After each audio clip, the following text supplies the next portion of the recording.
Robert Duvall never minced his words, particularly when speaking about actors he did not care for. His dislike was so intense that he turned down multi-million-dollar deals just to escape sharing the screen with them. Some of his conflicts with Hollywood stars, such as John Wayne, called for mediation to stop the confrontation. And when queried if he would work with a certain co-star again, his frosty answer was one to remember. In our story today, we uncover the 6 actors whom Robert Duvall despised the most, and the unexpected reasons for these acrimonious feuds. Number 1. Marlon Brando. In 2022, as Hollywood celebrated the 50th anniversary of Francis Ford Coppola's classic The Godfather, Robert Duvall caused new controversy with his frank reminiscences about Marlon Brando. Renowned for his gritty honesty and no-frills artistry, Duvall did not mince words when discussing the mercurial colossus of method acting. He labeled Brando an actor's enemy, a toxic designation that spoke louder than a personality conflict.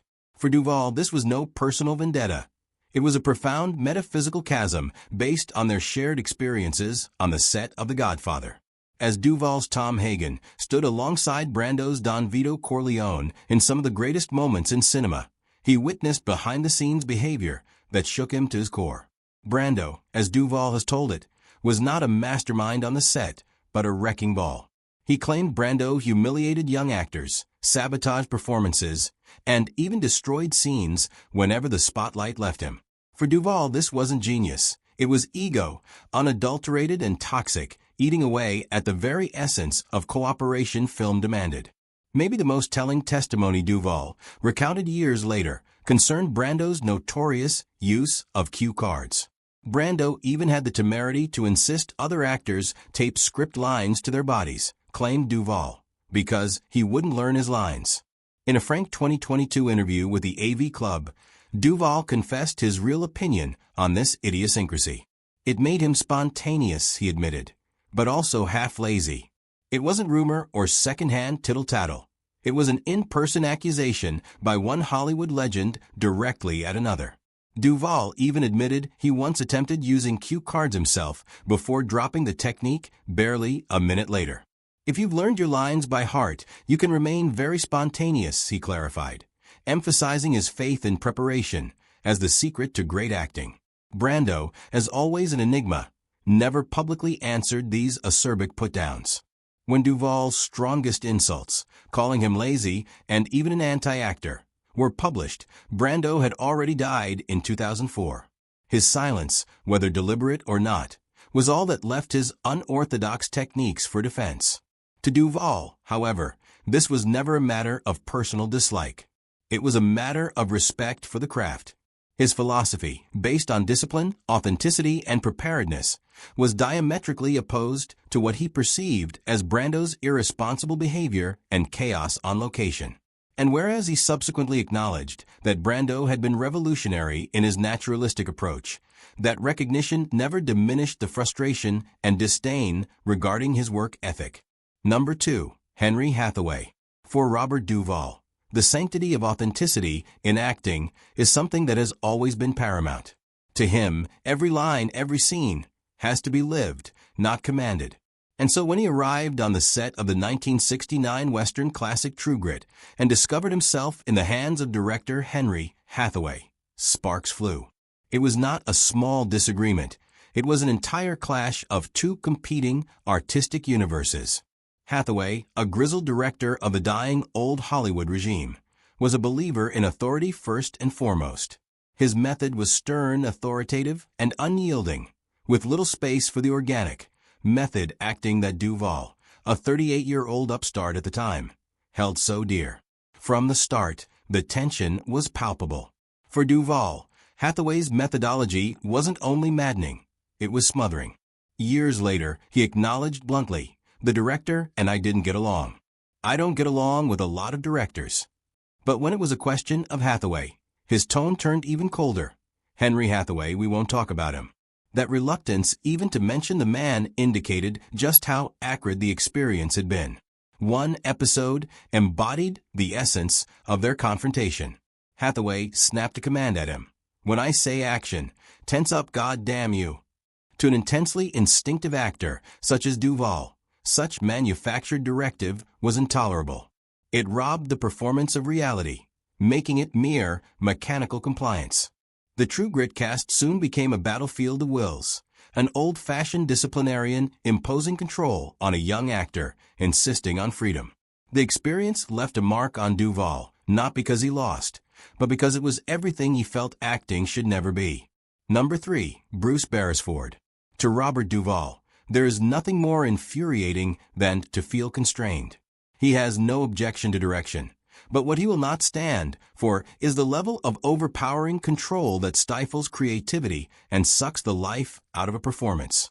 To him, acting is an organic transaction, free-flowing, spontaneous, and breathing. Therefore, when he collaborated with Australian director Bruce Beresford on the 1983 drama Tender Mercies, tensions were unavoidable. Ironically, the role on Beresford's watch would win Duvall his sole Academy Award for Best Actor.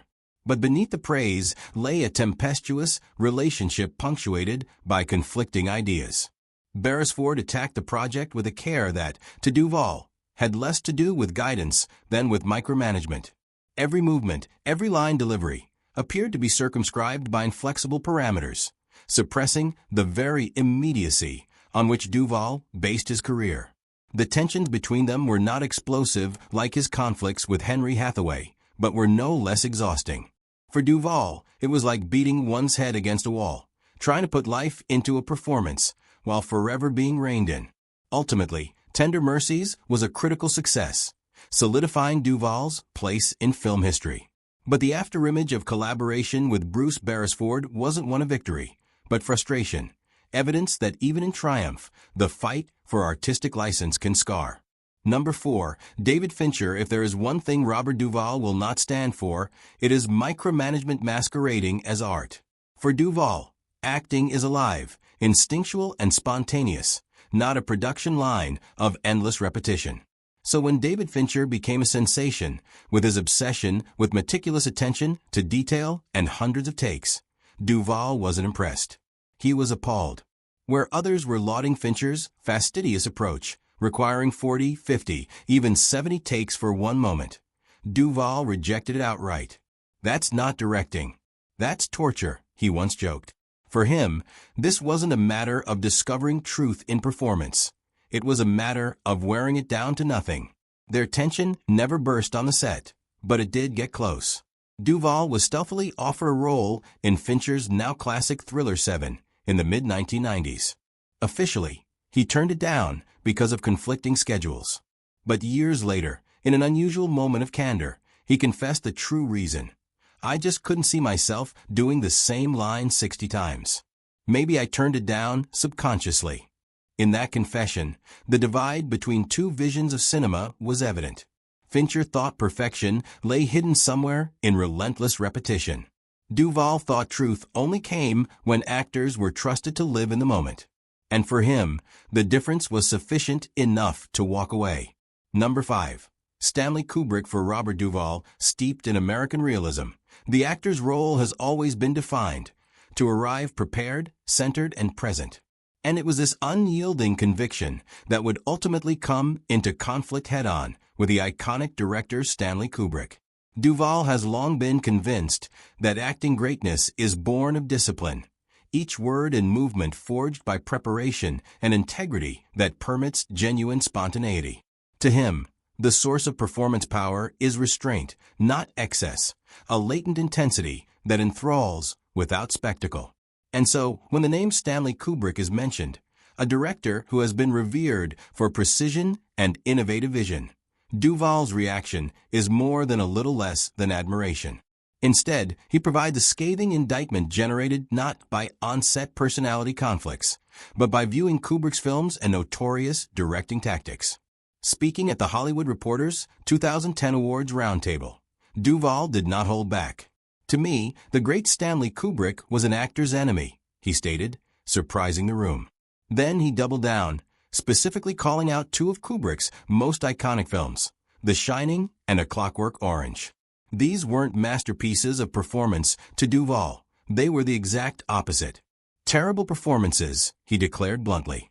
Maybe great movies, but terrible performances. His actors' colleagues, including Ryan Gosling, laughed in incredulity, but Duvall remained unmoved. His ire was specifically with Kubrick's infamous technique of requiring dozens, or even hundreds, of takes per scene. Why does he recognize the distinction between the first take and the 70th? Duvall queried, getting to the essence of his criticism. For him, this wasn't about productivity. It was destructive, robbing actors of their genuineness and substituting it with fatigue. In Duvall's opinion, a real director knows precisely what he or she wants and coaxes it out without torturing the actor. That's why, in his eyes, Kubrick's genius as a director could never forgive what he perceived to be in disrespect for the actor's craft. Number 6. Robert De Niro for Robert Duvall. Acting was all about excavation, not imitating or grandstanding. It was about pulling a script back to its essence, finding the quiet truth hidden underneath the words and delivering it with raw, unvarnished honesty, without affectation. Awards, mystique, or transformation rituals didn't mean anything to him. Authenticity did. So when the name Robert De Niro was mentioned with respect, Duvall didn't fanboy. Instead, he made a dry comment. He's good at playing Italians. Very good. At first glance, it seemed like a compliment, but beneath was an acid bite of dismissal. Both actors had crossed sacred terrain in the Godfather trilogy, but soon went their separate ways. While De Niro flew to heights of legend with Taxi Driver, Raging Bull, and Goodfellas, Duvall anchored himself in quieter, less ostentatious roles, performances characterized by restraint and inner life. There was no resentment in the tone of Duvall, only incredulity. Some actors become stars, he once said off the record. Others become craftsmen. Sometimes individuals mix the two up. Industry professionals observed this unspoken schism in interviews. When questioned regarding De Niro, Duvall kept his responses curt, respectful, but not at all admiring. He didn't hate De Niro. He just would not worship him. With the passage of years, the gap increased. Duvall gravitated toward character-based work such as The Apostle, Get Low, and Broken Trail, while De Niro drifted toward commercial fare, Meet the Parent sequels to wide mob comedies. There's a danger in becoming a parody of yourself, Duvall once cautioned, especially if you start believing your own myth. De Niro, meanwhile, never had open warfare. When queried about Duvall, he replied with a tempered assessment. Bob's a serious actor. I've always admired him. We just have different energies. But the chasm was deeper than egos. To Duvall, acting was a craft, a blue-collar trade based on listening, on silence, and on being there. To De Niro, it was transformation, a head-shaving, weight-gaining, accent-honing ritual. The world cheered such excesses. Duvall just folded his arms. The work isn't in the weight gain, he once stated. It's in the silence.